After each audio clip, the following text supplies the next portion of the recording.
दाजीबाईच्या सोबत काय आहे आता खायला? याच्या सोबत बघा बाजरीची भाकर आहे, हा लाल मिरची चटणी आहे हा. आणि मटण ठेसा बनवून ठेवले मी पहिलाच. हो आता बघा तुम्हाला दाखीन मटण ठेसा आणि बाजरी चटणी खाते मी. पण कधी कोण्या बायकोवर म्हणायचं नाही की बाबा ती बनीन आणि तेव्हा मी खाईन. आपण आपलं करायचं खायचं. हे बघा कसं करते मी, बघा किती बारीक वाटलं बघा. काय बाया वाटते नू? हो ना, बघा ना भावना बिन किती बारीक वाटली बघा की काय बाया वाटली. बाया काय काम करते? हो का? हा हो अच्छा ठीक आहे. मग तुम्हीच करीत बसा आता काम आणि तुम्हीच खाजा, तुम्ही तुमच्या हाताने खाजा करीत जा. हे काय हाताने खाल्लो मी आता.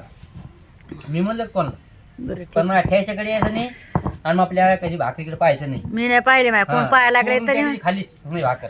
माय कोण बघायला लागले माय तुमच्या. तुम्हीच डोंबलं करा चटणी ठेस आणि बनली. तुम्हीच खा. झोपीतून उठली बाई 11:30 वाजता.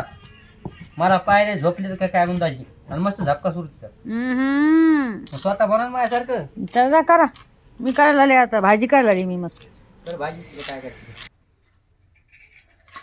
तर नव्या कुकरमध्ये बघू शकता तुम्ही, नव्या कुकरमध्ये आता टाकलेलं आहे आपली आज पालक, शेपू, मुगाची डाळ अशी आपल्याला हटून करायची आहे. शिजून घेतली मी, याच्यात टाकलाय कांदा, 2 टमाटे टाकले, तर शेपू पालक धुवून घेतलाय, चिरून घेतलाय मस्तपैकी आणि ते टाकलाय. सोबत वरून मुगाची डाळ टाकलेली आहे आणि आता मी हटवली आहे. तर मस्तपैकी या असा देते. आणि तुम्ही म्हणता ना कुकर आणले, कुकरमध्ये सगळ्यात पहिलं मटण तर नाही, कुकरमध्ये सगळ्यात पहिलं मटण नाही टाकलं मी, डाळ भाजीच टाकली. असं काय नाही. आता मस्त हटवते गरा आणि याची फोडणी देते.